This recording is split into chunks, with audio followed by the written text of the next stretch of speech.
We're live. Good evening, everyone. I would like to call the November 9th, 2020 study session of the University City Council to order. And I don't know if anyone has any changes to the agenda for tonight's public meeting of the regular session. Are there any changes? Mr. Rose? Mayor, I would ask council to move item J2 and J3 from the consent agenda to the city manager's report. Any other requested changes by any of my colleagues? Hearing none, we will make the requested change. I would assume, I think my colleagues will agree during the regular session. So thank you. The housing plan, Mr. Rose. Honorable Mayor and council members, for several months, we've been discussing among staff about the creation of a housing program for the city. Planning Director Clifford Cross has done some research. And so this is simply intended to begin the discussion of creating a plan and to at least get your thoughts on the direction that we're headed, recognizing that there is going to be outreach to the community, as well as certainly this by no means is the final plan that we are proposing. So I want to stress, just interested in getting your thoughts on the direction that we're headed. So I will turn things over to Mr. Cross. Thank you, Mr. Rose. I'll try to get my screen shared here. Let's see. So did it pop up for y'all? Yes. Oh, wow. Hey, I'm off to a good start. Yeah, as Mr. Rose had indicated, we've started to look into some different housing programs of other communities. And I myself have experience with them in terms of administering CDBG programs, lead programs, housing counseling programs, and various other types of rehab programs through where I was previously as an entitlement community. So we had an advantage there. So I think one of the purposes tonight is to kind of give you a background of where we currently are, and some communities that we've looked at, specifically Columbia, and how they utilize these funds so we can start to put together a plan. And I think each of you were provided just a summary of a housing program that the staff put together. This in no way means that's the way we're going to go, but we thought it would be a nice supplemental document to have for you so you can look at it and kind of get an idea of where we're coming from and what we're thinking about. So I'm going to run through 6 or 7 pretty quick slides, and then I wanted to save quite a bit of time for questions and answers with this. So what you see up on the screen is just an introduction to our housing program and policy. And nope, now is it not going? Okay, so I wasn't off to a good start. For some reason it's not going through. Let me try to fix this. All right, so let me try to share my other screen and I'll just do it the old-fashioned. Okay, can you see that one? Yes. Okay, so I'm gonna have to do it the old-fashioned way. For some reason, it's not doing the slideshow. So 2 programs that we look at traditionally, they come from HUD, Housing and Urban Development. And I think everybody's aware of these programs. The first one is the most commonly known, the Community Development Block Grant Program. And the second one is the Home Investment Partnership Program. And these, as I had indicated, come from HUD. And these can reach a community in different ways. If you're an entitlement community, you automatically get so much every year based on your census. We are a part of an entitlement community, but that's basically St. Louis County. St. Louis County is an entitlement county, and then we seek funds from them on a yearly basis. I think on average, we seek about $100,000 a year, and about $75,000 of that traditionally goes to public works projects, and then $25,000 has gone to some police programs as well. We do have a few home rehab programs that we do get from that, but it's very limited. I think it's $10,000 a year. And that really doesn't do a lot, maybe 2 homes. And they apply directly through St. Louis County, who administers the program. The home program that's also administered by St. Louis County does a lot of the same things. Basically, it addresses rehab and updates and fixes to homes, such as mechanical issues and things like that. Currently, St. Louis County does this because they've got what they call a 5-year consolidated plan. And maybe this will make more sense as I go along why I'm referencing the consolidated plan, because I really would like our housing program to basically, even though we're not required to have one, to mirror a 5-year consolidated plan. So it gives us a document that kind of leads the path in how we're going and keeps us on course. But when you look at St. Louis County, they annually receive $5,666,736 in CDBG funds, which then is redistributed throughout multiple communities in the county. And as I said, we get roughly 100,000. So one of the things I think we need to look at as we move forward in the future, are we getting our fair share? Because a percentage of that money is based upon our census. So is 100,000 what we would get if we were a standalone entitlement community? And if it's not, then we need to work with them to ensure we get more. If that's something we can't get through them, then we might have to look at pulling out of that partnership and maybe applying directly to the state for those types of funds. They received $3,623,107 in home funds. To date, I'm not aware of us receiving any home funds out of that money.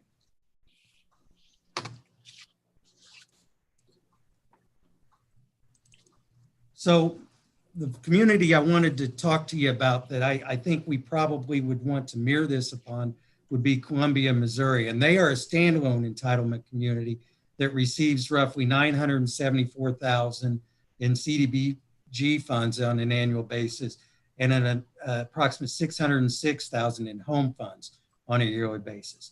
And the 4 primary programs that they do with this funding is they do home rehab and energy efficiency. So that's really a lot of your rehabilitation projects that could include like access ramps, maybe they have an emergency repair program for furnaces that go out. And I think it's important to note the reason those are so important, especially for a community like us, is, as you know, a lot of homeowner abandonment is the result of a homeowner who lives paycheck by paycheck and the furnace goes out in the winter and then they can't afford to fix it and they have no avenue to fix it. And it comes down to do you basically stop paying your mortgage and walk away from the home, or do you put food on your table? So I think that's the importance of that type of program. So we would have that available to those residents that get caught in that position. Another part of the program is an acquisition and demolition program. This would provide us money to continue and become more aggressive in demolition of properties that just quite honestly are not salvageable. And we could take them properties in and get them as part of some sort of land bank program or a land trust program that we can use to work with future private developers to promote infill development. There's also the homeowner assistance program. And this is a really important one because, and this is one I don't know if we've talked about too much or how often it's been talked about, but a homeowner assistance program provides down payment and closing cost assistance to those individuals that want to buy a home. And as we know, often when you get into a home, your home mortgage might actually be cheaper. And some of the programs that I've done in the past with the down payment assistance program has actually contributed to where the prospective homeowner doesn't have to pay the property insurance or the PMI insurance. And that could save them $60, $70 a month that they could put back for repairs or rehab as well for their home. So that really provides an avenue for home ownership and community buy-in. And then the last part is they have the Columbia County Land Trust, which is kind of what I'm talking about, a land bank or a land trust, where we can take those properties, compile them, target areas of infill redevelopment, and then potentially RFP out a project to a private developer who could then come in and help stabilize the neighborhoods through infill development. So the funding traditionally is broken down for their CDBG at 25 to 40% of it goes to their affordable housing stock, 20 to 50% goes to infrastructure, 10 to 50% goes to economic development. I know these can change throughout a year, but that's their averages. 0 to 30% can go to community facilities, and 0 to 5% fair housing, and then 18%, up to 18% for administration. And they do that because they're allowed to do that as part of their entitlement funds. They get up to 18% they can use for staff to implement the program. The home program, they contribute on average 15% to community housing and development organizations. So this is the big one for their rehabilitation, new construction, and home buyer assistance. It averages about 75% of that funding on an annual basis. And then an additional 10% for administration. It's key to note, though, with these HUD programs, the guidelines are set to those residents that are below 80% the median family income as determined by HUD. And that changes, not a lot, but that traditionally can change every 6 to 12 months. HUD re-releases those numbers, but they're usually pretty much in the ballpark, and they're based on your income to number of occupants in your residence. Mr. Cross, if I could just interject for one thing while you're on the revenue streams. You may recall, Mayor and Council, the TIF that was approved, the 50-plus acre development that will be anchored by a Costco. And if you recall, a portion of the proceeds from that development will go towards improving, for the most part, the third ward.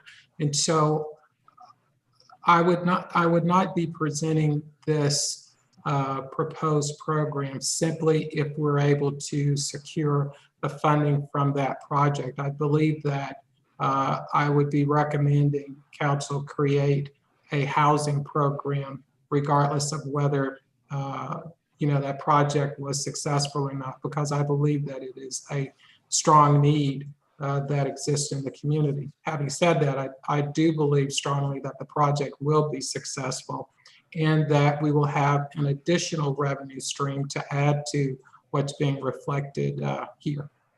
Thank you, Mr. Cross. Sure, thank you. So to kind of cover some of the allowed job scopes that are associated with the home rehab and energy efficiency program, and I think this is kind of the, probably the most important to help stabilize some of the existing housing stock and keep homeowners here. Roof replacement is always a problem. It deteriorates. HVAC, that goes back to the emergency repair program. And these are all things that Columbia, Missouri does with theirs as well. HVAC for those emergency situations for your furnaces and things like that. This is another important one. And this third one can actually come from another program that HUD implements, and it's a lead program. And we're going to look to seek funding for that.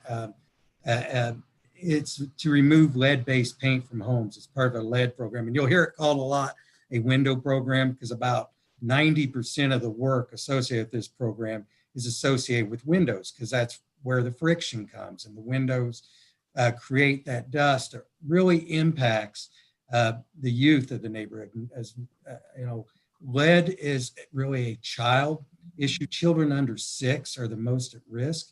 And when they're exposed to it, it creates developmental issues that can impact them throughout the entirety of their life. So this is one we're going to look at getting so we can assist in lead abatement throughout the community in some of the older housing stock.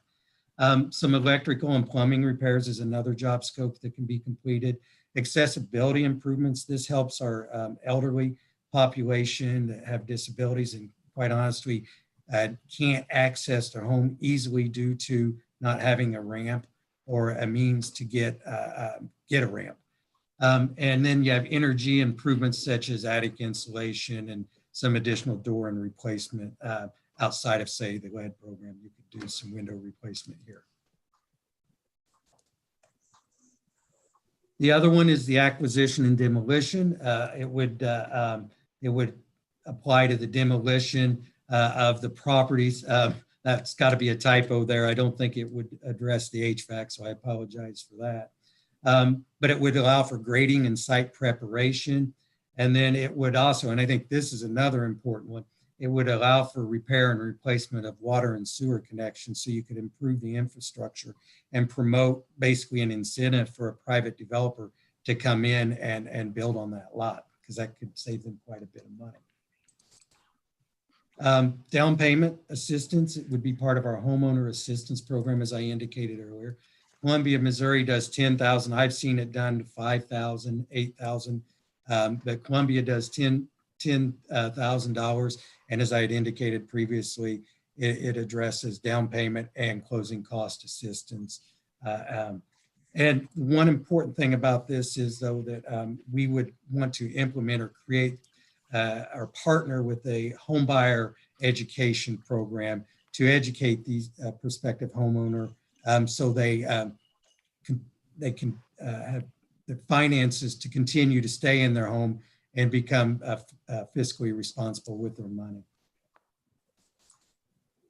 Some of the benefits to homebuyer education is, and this is just a statement that comes from HUD, is that, you know, it's basically a process that results in a potential buyer's ability to demonstrate an understanding of the following: preparing for the home ownership, budgeting and credit management, financing a home, the loan process and timing, selecting a home, maintaining a home, and finances. So that could go back to where we talked about budgeting to save for a rainy day type of fund, and avoiding delinquency and foreclosure. I think that's one that's really important, because I think once people get behind, they get the thought that the bank automatically wants to jump on it and take the home. And that's really the last thing the bank wants to do. The bank wants to work with them in any way possible to keep them in the home. And I think to provide a better understanding of that really would help some of the concerns that someone who may be having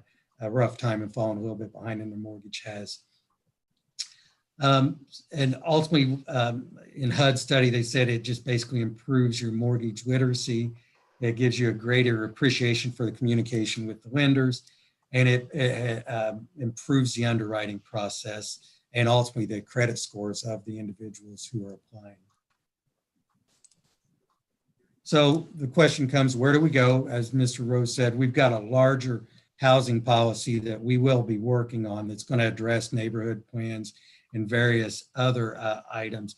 But for this, for us to start to prepare, if we're going to use these funds from these types of programs in a consistent manner and know where we're going with it, I as a staff, I think we would be looking to develop our own 5-year consolidated plan, something we could do in-house. I've done them before. I did them for our eligibility for our HUD funding when I was with an entitlement community. But I think we could start to build that. That'll identify, well, the first thing it'll do is it'll seek public input to help us create the programs, but then it will identify our priorities within that consolidated plan. And then I think what's really important is it will have a yearly action plan. So every year we can come back and revisit that and say, okay, this is where we did better last year. This is where we might need to improve this year to help us kind of identify and earmark funding for that year. And then ultimately an annual performance report that staff could provide to you as the council, where we are, what we've done, and how successful we've been in the year. And I think it's important to do this because if we are going to ultimately go out and apply for additional funding sources, either through St. Louis County or through the state or even federal, I think to have this type of plan really puts us on the same playing field as if we would look at our comprehensive plan, because I think it strengthens our application process in that we've shown we have a plan in place. And I think those extra points that we could potentially get from that could be enough to put us over the edge and get us some additional funding that, quite honestly, we haven't got in the past. So that's just the start and a quick analysis. I know I ran through a lot of it pretty quick, but I wanted to so I could answer any questions that you have and with that, I'll take any questions, and I thank you for your time. Thank you very much. If you could take the screen sharing back, then we can Yes. see which members of council have questions. And while we do that, I know that the city manager in a few moments is going to introduce Robin Frankel, but for those who are watching, and of course for Robin, I just wanted to say welcome, Robin, and I know that Gregory will introduce you in just a second for that part of the agenda. Are there questions that are the members of council have for either Mr. Cross or for Mr. Rose? Yes, sir. Mr. Kuzic. Thank you, Mayor. Mr. Cross, just looking at some of these numbers and doing a couple of quick rough estimates, you stated that the amount of money that we received from St. Louis County is $100,000. Is that inclusive of the CDBG as well as the Home Investment Partnership Program, or is that a different amount? CDBG is what that comes from, is my understanding. And I think you remember that every June, I think Mr. Cole actually hosts a public hearing on the projects that we are going to request. But yeah, the answer to your question is yes, it's CDBG. And is that based on, do you think the allocation that we received is based on population? No, and that's where I made the point. I asked the question, and it's if it was based on census, and I was advised it was census and a formula. And let me give you an example why I have concerns with 100,000. And I haven't been into their program as enough to know exactly. But the community I came from, we were an entitlement community. We had a population of 27,000. Based on our census population, we received at one time the most recent one, and it had gone down significantly because those programs just really had lost money. I think in 2017, we were getting 464,000 a year just on our census there. So I want to confirm if that number accurately reflects, or if that's just a number that's been earmarked and we've just always gone after it.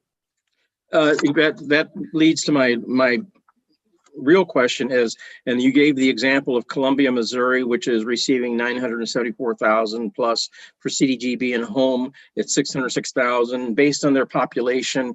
The total of that is 1.5 million and some change. And based on their population, and you divide that, you get a rough estimate.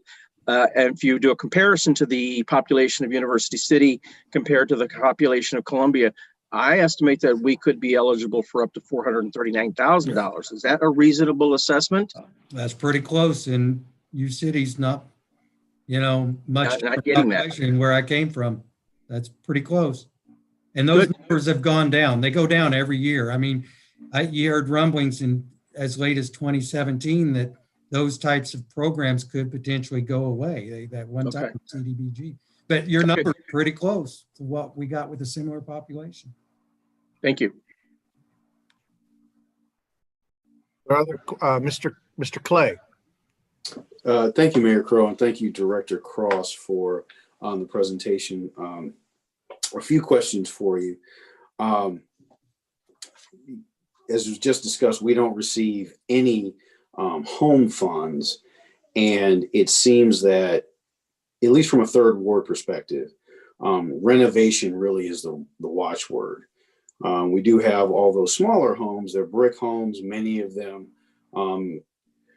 Those on a concern list may be in need of repair, but are salvageable. I think there are only a handful that really need to go to that next step. And so to the degree that we can look for funding sources that emphasize renovation, I think we'd be very well served to do so. And of course, we've had this conversation. Councilman Smotherson and I have had this conversation with the city manager. Let me also say I really appreciate this, the thinking behind it. It is as if Christmas came early for me, at least, because this is something that we've been talking about for a while. So really glad to see it. Can you say a couple of words about community engagement? And good news today, certainly on the COVID front, but we're not changing any practices anytime soon, I don't imagine. So can you talk about what that looks like in this environment? Well, yeah, I mean, it's obviously tricky. I mean, Zoom is really the only avenue that I've been working on. But now I think one important thing, you have surveys and things like that. I think one of the things we could do is we could not only coordinate like Zoom meetings, but we could get information out on this program, create an area on the website that solely focuses on it to kind of provide updates and set up some sort of survey to seek the results. I think, you know, the key thing we truly need to find, and we think we're pretty good at it because we have our occupancy permits, but I think one of the key things is for us to really bury in and start to find out what our ratio is of ownership to rental occupancy. Because most healthy communities, I think, are about a 65-35. So you need to really start to think, okay, this is what's an underlying problem. I mean, if we've got, you know, 60% rental and 40% ownership in the third ward, for example, we got to flip those numbers or target to flip those numbers.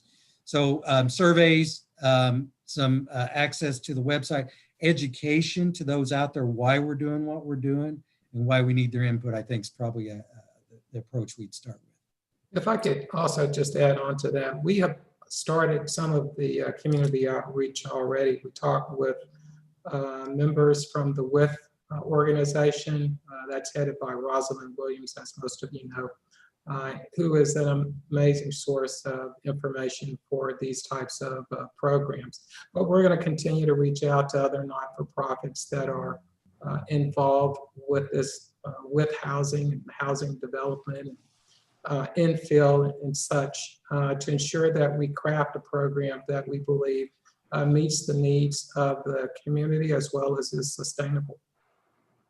But it will be difficult, no question, within this current environment, but you know, hopefully that won't last forever. And just a couple more things. It's kind of obliquely referenced in this, but can you talk about vacancies and what the plan is to address those in University City, particularly the third ward? Well, vacancy, you know, is tough because of, you know, does the owner walk away? Is it a absentee owner who probably don't even know they own it? Say they bought 100 properties at a big sale and this is one they didn't know they own and they don't care and you send it to them. So to address vacancy, I think, you know, ultimately, if you demo them, what purpose does that serve? So you're absolutely right. We need to find a way to address vacancy. So I'm going to work with Mr. Mulligan because I believe St. Louis City has done it. And I've started to look into a potential receivership program. Now, bear in mind, and I'm not an expert on them, but I plan on doing quite a bit of research. The only problem with the receivership program is I think it takes a little time to get the ownership of the home. You know, I think one time I thought I saw up to 2 years. You can secure it and you can continue to keep it, you know, maintained. But I think there was a length of 2 years before you get control. So I'm going to work with Mr. Mulligan, but I think one of the things we do got to get more aggressive in terms of getting control of those homes. On the flip side, from a code enforcement standpoint, we've started the public hearing process and the nuisance declaration process to try to put a little more heat on those landlords or owners that just don't want to take care of them. And hopefully that pulls the absentee ones out of the woodwork. At least we can have the conversations, and maybe sometimes banks will find out they have them and say, we'll give them to you. I mean, part of my program I had where I came from, we had banks that would actually come to us and they would say, here's the house plus $10,000, rehab it or demo it. If you couldn't rehab it for $10,000, it was to a state you couldn't save it. Then at the very least, we had the demolition paid for and control of the land. I know we have another topic. I had just one more question I think is germane to this program, and that is in the conversations about Olive 170, one of the concerns that came from the community is about property appreciating in the third ward in particular at a rate where real estate taxes would become more significant than what folks on a modest income could afford to pay. Now, I personally believe that that's unlikely to have it happen given a variety of factors in St. Louis and with that housing stock.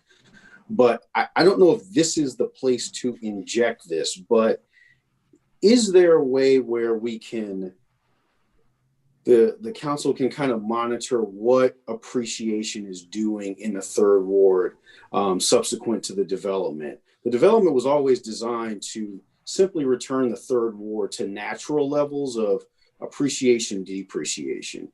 It was never designed, nor I think would it ever, when we find a $70,000 home on Braddock in 5 years, all of a sudden being worth $400,000 and have to pay that corresponding amount of taxes. I don't think that's ever going to happen.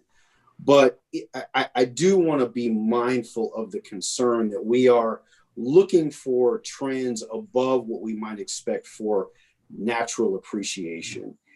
Is this a place where we could put in monitoring? And I think that can manifest just simply as a report to the council on what real estate appreciation is looking like in the third ward, just to make sure that we don't, by some fluke, have situations where we're getting our current residents priced out of their homes. Yeah, I think it's a possibility, and that goes to that CAPER, the annual report. We can have that in there where we report it to you. And we've got the ability to do it because of the GIS. I don't know if, what's it been, a year ago? I don't know if you remember, I did the tax analysis report, and I have instant access to that through the GIS. So I could do it block by block, ward by ward. If we create an entire neighborhood plan for an individual neighborhood plan, I could pull out that information and summarize what the improvement values are and how they are relating to the increase in individual property taxes throughout a targeted area. That's fantastic. Thank you. Councilmember Clay, I just wanted to add on as well. If we get to that situation where values are ballooning, we can also work with our state legislature to enact laws that would create homesteading. So they're able to smooth those things out so that if that is their primary dwelling unit, then they can reduce the amount. The home will still appreciate, but it reduces the amount of taxes that they would actually, an individual would be required to pay. So I think that there are, and that's just one option. There are several techniques that we can pursue if we start to see that occur. And the down payment assistance, say you remove that PMI insurance that someone pays $70, $80 a month for, automatically they've got what, $960 a year back towards any increased taxes that they would have had to pay before. I think Mr. Smotherson has questions as well. Yes, sir. Thank you, Mayor Crow. Well, my question is this. This plan, it looks like what you're presenting is a general plan for the entire city. Is that correct? It would be a general, but we could break out the wards or the third ward specifically, because that's going to probably be our most active ward. And I would want those numbers to create basic, not only for this, but for other types of programs where, say, we go for like what they call a section, Section 108, I think, type of program. You become eligible with CDBG and HUD funds. An individual who applies traditionally is eligible either based on their income or the project itself based on the median income of an identified census tract. So we would want to specifically break out the most at-need areas, is what I'm saying, and identify those so we can qualify more people through multiple different types of approaches, so to speak. Okay, but what I'm kind of curious about is how we identify that, because, I'm just wondering how you'll be able to identify the need of the first ward, need of the second ward, and yeah, of course, the need of the third ward. But, because, you mentioned Columbia, and didn't Columbia, weren't they, or didn't Columbia form a task force that so that they could identify their problems? And I'm just wondering why we don't take that approach, the same approach, because I think one of the things that Columbia did was they formed a task force called Affirmatively Affirming Fair Housing, but to really understand why the third ward's in the situation that it's in, why those things are happening to the third ward, because if we don't understand why, I mean, how do we ever really solve the problem if we're not understanding what's happening, or if it's even happening in the second ward, and not saying that it's happening in the first, but identifying why the third ward is in that situation, and why we keep attracting what we're attracting and in the situation that we're in. Wouldn't a task force solve that, help us with that and help you with that? Mayor, Councilmember Smotherson, I think two issues regarding your question. One is we have significant information from residents of the third ward based upon the process that we used when we went through the TIF. So we accumulated a lot of information from residents regarding what they believed were the needs that existed in the third ward related to housing. But having said that, I don't know at this point what I would recommend to you regarding the creation of a task force. Initially, I think any structure that provides us with an opportunity to gain more input from not just the third ward, but from the first and second ward, because it would be a blanket policy that would apply to all wards. Any structure that enabled us to get more input, I think we should look very closely at that. But yes, so it's not to say that I would not recommend the creation of a task force, because I very well might. Tonight, though, it's just really, are we headed in the right direction? Are these areas that you think we should be focusing on? And then looking at a structure later on down the road as far as how do we gain additional input from the public. And there are a number of techniques for doing that. Task force is certainly one of them. Okay, so that's a possibility, because and that's fine. The other thing that I also wanted to mention is that you mentioned the TIF third ward and additional fund and revenue streams, but and I do understand that this is a general plan, but then what would be the plan specifically for the third ward? Because those funds from TIF would can only be used for the third ward. And so I don't know, I'm not sure how you can make that an additional revenue stream to a housing program that we establish. Two issues there, Honorable Mayor Pro Tem Smotherson. I think that in the funding stream, you can reserve those funds for a particular area, similar to CDBG. We can only use CDBG funds in a particular area that has been approved for the use of CDBG funding. So we can restrict some of those funds, even though they may be incorporated up under the umbrella of a larger program. Okay, just making sure we're still on the right track with that. That's all. Yes, thank you, sir. And let me also just share with you, Mayor Pro Tem, when we went through the TIF process, we identified housing and infrastructure and public safety as the critical needs that existed in the third ward. And those are the areas that we would likely use the proceeds from that, from the project, from the Costco project for those purposes. So some of those funds would go into the housing program, up under the housing program for the third ward. Some of them would not, though. They would be outside of the housing program. Time to move into communication. Are there other questions? Mr. Rose, do we have time to move into communications? Mayor, we do. We wanted to take just a few minutes of your time to talk a little bit about communications broadly. I provided each of you with a copy of the plan that was presented to you in November of last year. I also invited Robin Franco, who I am contracting with for communication services. Robin has an extensive background ranging from crisis management. She's the one that is overseeing the drafting of our ROARS edition, and she's even a comic. So I am really pleased to have her on board and on my team.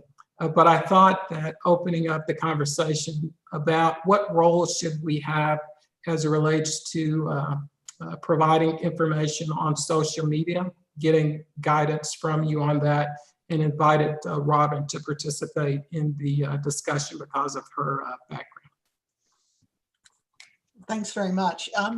You know, I've spoken to most of you at least once to get your input on the Olive and 170, just as part of my orientation, both in terms of, you know, the project itself, but also tried to establish some kind of a preliminary relationship with you. And I don't know if you guys have saved my email, but I'm always interested in hearing from you if you've got thoughts or ideas that impact our communications. It could be something that you guys have already discussed or just an idea you have. I sort of have a vault that I put ideas into. And it's always interesting to me how often I dip into my vault for different purposes. I'm also a resource in terms of if you ever get contacted by the media and want some guidance, or you just want to pass that reporter on to me so that you don't have to be on the spot. Media relations is one of my sweet spots, as well as, you know, managing crisis communications. And I'm happy to talk anytime and give you a little bit of examples of different kinds of things that I've been involved with.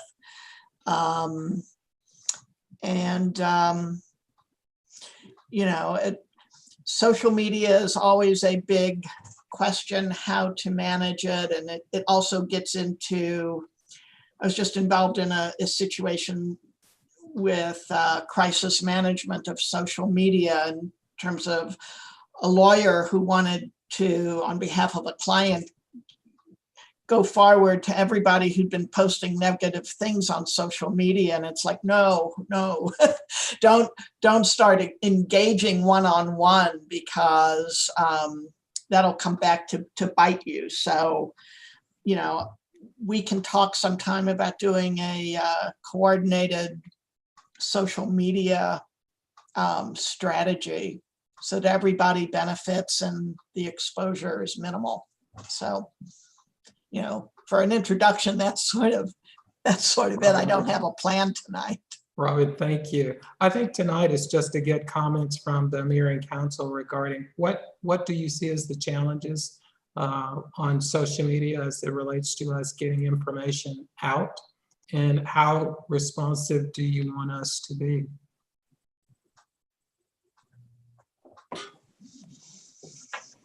Speak first on this. Mayor, we couldn't hear you. I apologize. Let's hang on. Yeah, Mayor, it seems like when you back up, you can't be Yeah, heard. we And as lose soon you as when you you come go forward, like that. as soon as you come forward, you can hear you Yeah. clearly. All right. Is that better? Yes. Just I lean in. apologize. And to the people watching, I apologize. I think we all probably struggle a bit with the social media postings because of the speed with which that we all receive the comments. And so I know that Gregory and I have had long conversations about the speed with which we reply versus our need to be more accurate than a citizen who is sitting at their computer pecking away. And I think that is a tension, probably a healthy tension, if you will, that we will always have. I think with all of the developments that we have going on, I think with all that goes on in the loop in particular, I think that we have an awful lot of engaged citizens who are clearly wired into social media. And so I do think that our postings to clarify issues, I think they're important. And I think that most of the time, under the leadership of the city manager, we usually have a very good explanation as to what situation has occurred and how we addressed it. But I think many of you are far more engaged in social media than I am. And so you may want to, some of you, the rest of you may want to chime in. Stacy. Yes, sir. Thank you, Mayor. And City Manager Rose, I appreciate you bringing this topic forward. We had a conversation about this, bringing it to a study session in the council. I think I have 2 points as it relates to social media. I think, and my colleagues have heard me say this before, we need not let the perfect be the enemy of the good, meaning that we don't have to respond in 30 seconds. I don't think that's ever appropriate. But we also don't, I think, need to feel like we have to have complete information. Sometimes just saying, we're aware of this situation and we will follow up with more information at a subsequent or appropriate time, I think in the short term can be very sufficient, because it simply communicates that we're aware, that we aren't oblivious to what may be occurring. And so I think as we think about a strategy or really more of a tactical approach, it can be done so in a tiered way. We can have an initial response that is simply an acknowledgement of the situation, whatever it may be, and then an appropriate follow-up with the kind of detail and clarity that's demanded from a municipal body. So I don't want us to feel like our first response has to be the response and a complete and exhaustive footnoted and annotated response. It can just be, hey, we heard that too, or we know what's going on. I think that might be sufficient initially. I think my other question is longer term, not counting chickens certainly before they hatch, but we got, again, some good news on the COVID front today. I think we will have some federal leadership that may change the trajectory of how things go. I think we're going to get out of this. And I think we'll start to see some activity return, and I think our coffers will be replenished at some point. And I want to begin thinking about, what does our communication staffing look like? We know right now we have to make do, and Ms. Frankel has served ably, so this is not a criticism, but we want to get to a point where we've got a stable, sustainable communications structure. What does that look like for you, City Manager Rose? Again, once we get past COVID and things return more to normal.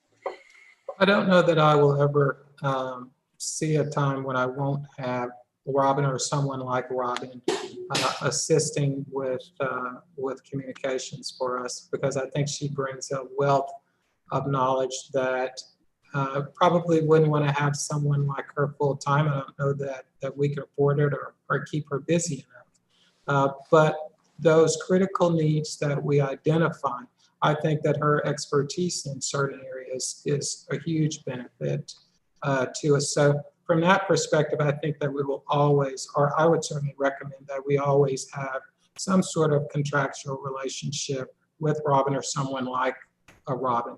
As it relates to additional staffing, that will just be contingent upon what we see as our needs. Right now, for example, we have a need in the preparation of roars, for example, where Robin is helping us out. But that could probably be done by a lower level person as well. Crisis management, probably not going to get someone with a very broad expertise in those areas. Because they can typically make a great deal more in the private sector. So I think it will really just depend on what the needs are long term, and then what our funding capabilities are. One of the things that you talked about is COVID and the impact.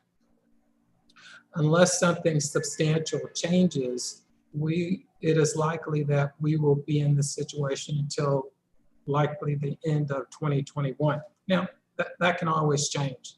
But at this point, I think that's still what they are projecting. Even if they have a vaccine that's effective, it still will take that long before you'll start to come out of where we are today. Hales. Thank you, Mayor. I'm looking at one of the slides that's in our packet. One of the things I think Steve could probably agree, I have spent a great deal of the last 4 weeks sharing with residents the location on the website of the Notify Me. That is a super easy thing. I think that could be more prominently posted. We often hear from people who say, well, I didn't find out about this. I didn't know. A number of residents clearly pay close attention on this, whether it's something that goes through Plan Commission or City Council, and they post updates on Nextdoor, which is great. But I do think that could be easier to find on the homepage of the website. I think Nextdoor is one of the greatest, and I hope this is just okay to share my thoughts real quick. One of the greatest things that has happened in terms of an opportunity for communication with residents. Like, we have so many people in so many of our neighborhoods that are on there.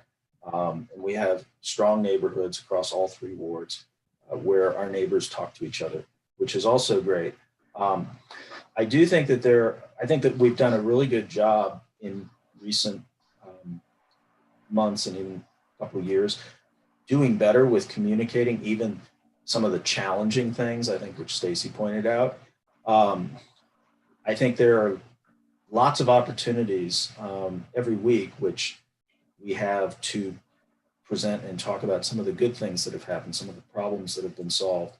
And I think that's something that every department could kind of look at. You know, every week there are meetings, but there are examples of good things that happen that the people at City Hall and in our police department, and fire department, in public works and streets and all of that do, that I think are great opportunities to share, because these folks don't often get seen, don't often get recognized, but they're working hard every day.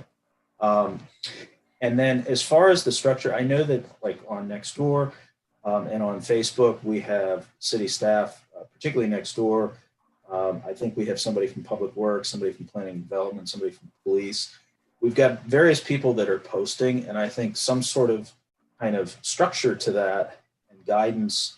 I think it's helpful because we have people in each of those departments who are probably capable of making posts and sharing some of that good information, but they're not the experts and communications experts. And I think some guidance on, I always say every post, and didn't come from me.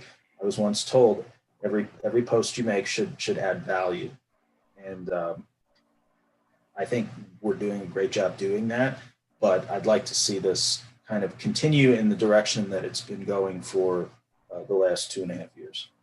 Yeah, I think that in responding to you, Councilmember Hales, I think it perhaps better addresses Councilmember Clay's question as well.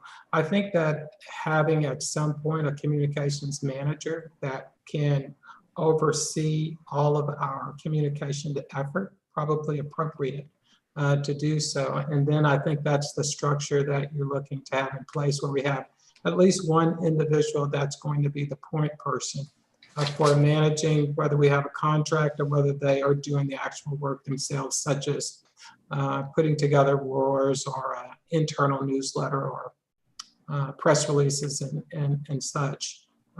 So I do believe that would be appropriate. I'm just hesitant to say at this point that person should be a director level, because I think that we get better experience by contracting some of those things out, because that individual does it on a day-to-day basis, dealing with crisis, and other things. So I think at a minimum, though, having at some point a communications manager is a wise thing.